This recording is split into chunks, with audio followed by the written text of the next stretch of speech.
Yun. Sige po, magpapakilala po muna ako. I am Marcus Matthew Sermonia po from Batangas State University, Alangilan Campus, Department of Chemical Engineering po. Bago po tayo magsimula, ano pong inyong pangalan at inyo pong designation po sa barangay? Ako po si Cecil Rose. Ako po ay disaster officer po ng BDRRMO po, mga disasters po. Sige po.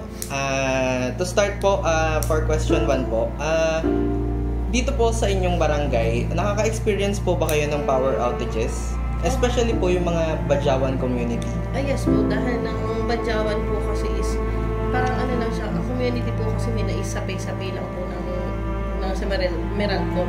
Ngayon po kasi is nagkakaroon na din po kami ng solution. Nagkakabit po kami ngayon with city engineer po and DSWD ng solar.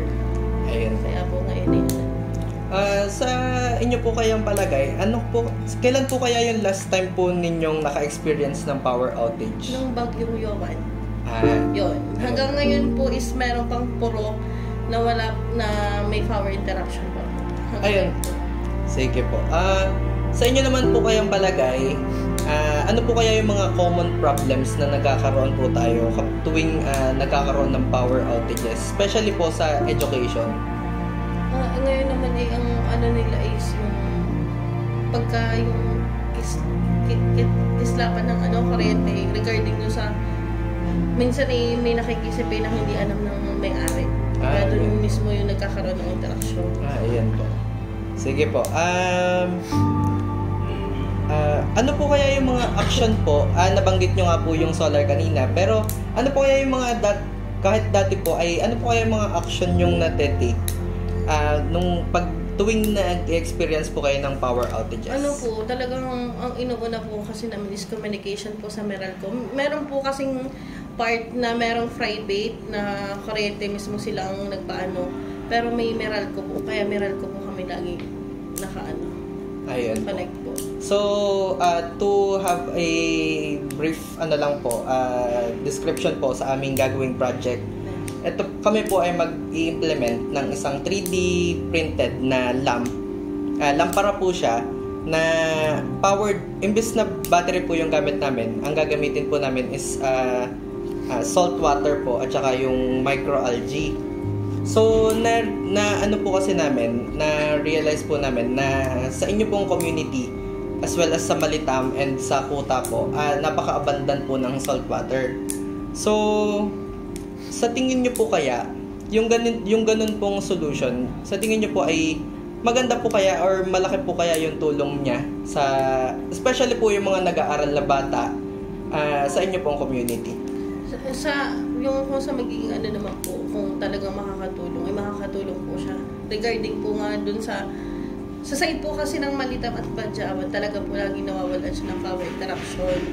Kaya po mas malaking tulong po yun sa mga nag-aaral. Ayun po.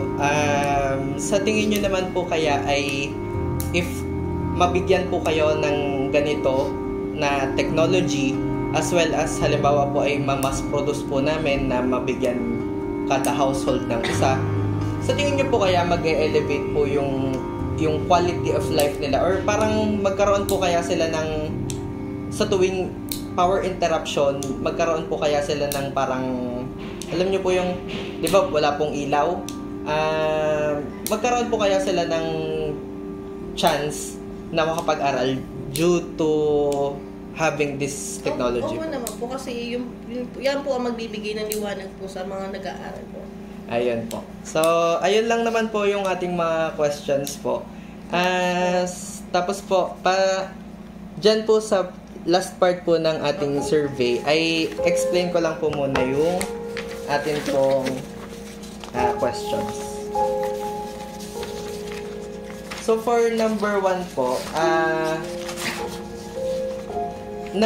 kanina nga po ay in-explain ko po yung aming project na ini-implement.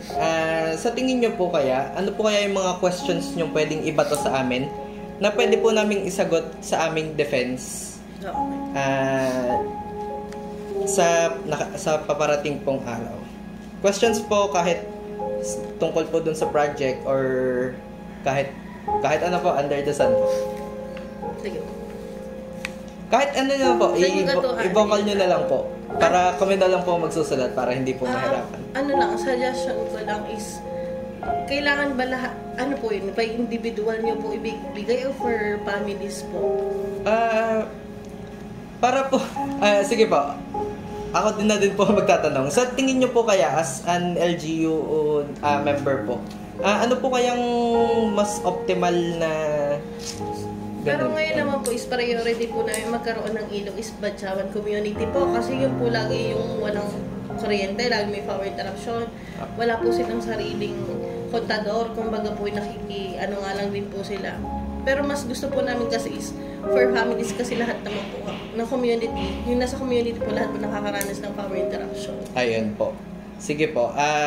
Iyon na po ang inyong questions. Yes. Wala na po kayong questions and clarifications po. Yes po. Yes. Wala naman po. So, for the second po, ano po kaya yung mga may i-suggest nyo po sa amin bukod po dun sa inyong sinabi na makapag-improve po kayo dito sa research study nito? Ano? Sabihin nyo na lang din po sa amin para kami na lang po magsusunod.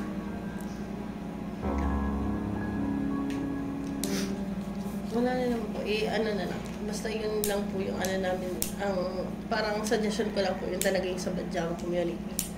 Kasi rin naman po, napakadali na pong umaksyon regarding po sa mga Tagalog. Ang sama Batyaw po kasi mahirap po makipag-communicate.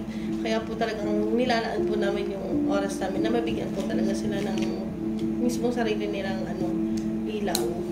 Kasi yun po yung problema nila mahirap naman po kasi kami magbigay.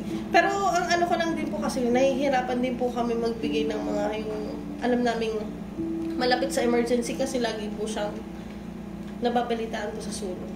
Ay, yun Sa po. Batyaw. So, yun po. Yun lang po. Ayan lang naman po. Sige po.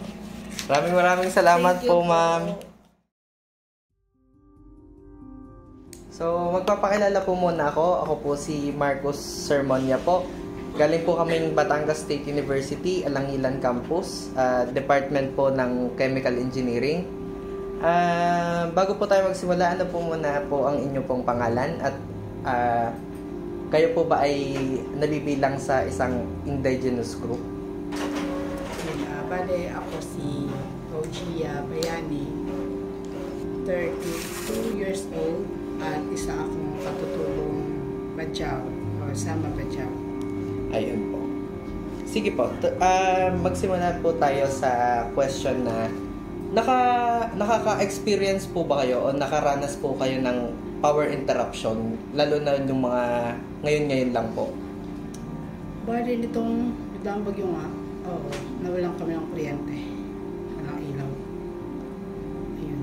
Kasi parang nung nagbagyo kasi tinanggal yung kami sasakan para maiwasan niya na magkasunog kasi wala kami sa bahay sa evacuation. So, ayun po. Kailan po kaya yung last na power outage po ninyo? No, isang araw lang po. Oo, ito bagyo lang. Bagyo lang. So, ayun po. Nabanggit po ni ma'am na kayo daw po ay nag-aaral ng teacher education po. Tama po ba? Sa UB po. Sa UB po. Tuwing nawawalan po kayo ng kuryente, ano po kaya yung mga common problems nyo pong na-encounter? Lalo na po habang nag-aaral. Yun. Mahirap kasi hindi ako nakaka-comply ng tulad ng online quiz. Tsaka, nito lang, nung kahapon, since wala kaming kuryente, nagpunta ako ng school. Kahit na online exam siya, hindi ko siya nagawa sa bahay.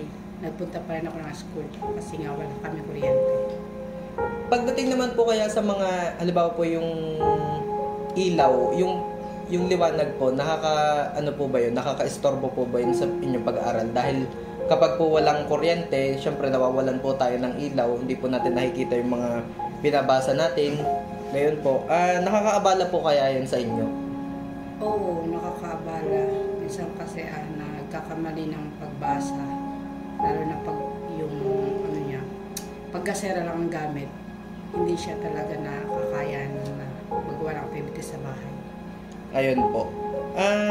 Last time po na kayo ay nag-aaral tapos nawalan po ng kuryente, ano po yung mga action o yung mga ginawa po ninyo para naman po makapag-aral po kayo dahil nga po walang ilaw? Bali nitong huling activity, meron kasi kaming online activities na gagawin sana siya sa cellphone. Kaso, yun nga, wala kaming ilaw. So, ang ginawa ko ay handwritten ang ginawa ko. Ayun. Pero hindi ko pa siya naipasa. Gawa ng yun nga, wala mapasahan. Ayun po. Sige po. Ano po kasi kami, para po maliwanagan lang po kayo, kami po kasi ay magde-develop ng isang device. Isa po siyang lampara na 3D printed. Ang imbis na battery po ang inyong gagamitin, ang gagamitin nyo na lang po ay tubig alat or yung salt water po at saka microalgae or yung mga lumot po sa dagat. Kumbaga, gayon po. Sa tingin po ninyo, bilang isang mag-aaral na din po, makakatulong po kaya yun sa inyo lalo na tuwing dilim kayo nag-aaral, gayon po? Yun nga. Siguro hindi lang siya makakatulong sa pag-aaral ko, sa community din. Bukod kasi yung pagkukuhanan ay naando na sa amin, sa dagat. Malaking porsyento nga siya ng mga gamit namin. Kasi hindi na siya kailangan ng kuryente. Yung parang yung sasaksak na or ano. Makakatulong sa amin. Ayun. Sa inyo po kayong palagay, ito po kayang solution na ito kapag po naibigay sa inyong community, ito po kayo tatangkilikin ng inyo pong or tatanggapin po kaya ng inyong community na ito ay maging parte na kanilang buhay katulad po ng sa pag-aaral po ng mga bata? Tatanggapin nila kasi una, masasave yung pagbabayad nila ng kuryente para hindi na nila kailangan magbayad. At yun nga, nando na naman yung pagkukuhanan ng kuryente. Ay, pagkukuhanan pala ng solar, para ganun. Solar nga. Ayun po. Sa palagay nyo naman po, para po sa ating huling tanong, sa palagay nyo naman po, kapag po halimbawa may estimate po tayong 200 pesos sa isang lampara, sa tingin nyo po kaya ay ito ay gagamitin ng inyo pong community kahit ganun po ang presyo, considering po na wala na po kayong babayaran para sa mga battery, ang gagamitin nyo na lang po ay tubig alat? Parang bibilhin? Apo, parang ganun po. Like if ever po. 100 pesos. Kung sa akin, na halimbawa afford, okay. Pero dun sa community, hindi ko masasabi na afford nila, lalo na siguro mas ibabalance nila na gumawa ng native na pang ilaw kaysa sa bumili. Sa tingin nyo po kaya ay mas maganda po kayang i-distribute na lang po namin siya sa LGU, tapos ang LGU po ang bahala na pong mag-distribute po sa inyo? Pwede. Ganun po. Para po wala pong bayad ang lampara, LGU na po ang magbabayad.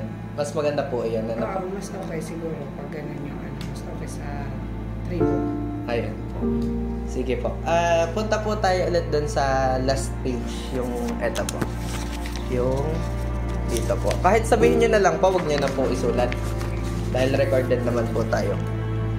Para po sa unang tanong, ano po kaya yung mga katanungan nyo po sa amin na pwedeng ibato? Dahil ito po ay dadaan sa defense, ay sasagutin po namin yung mga tanong nyo po doon po sa mismong defense na yun. Ano po kaya yung mga may tanong nyo po sa amin?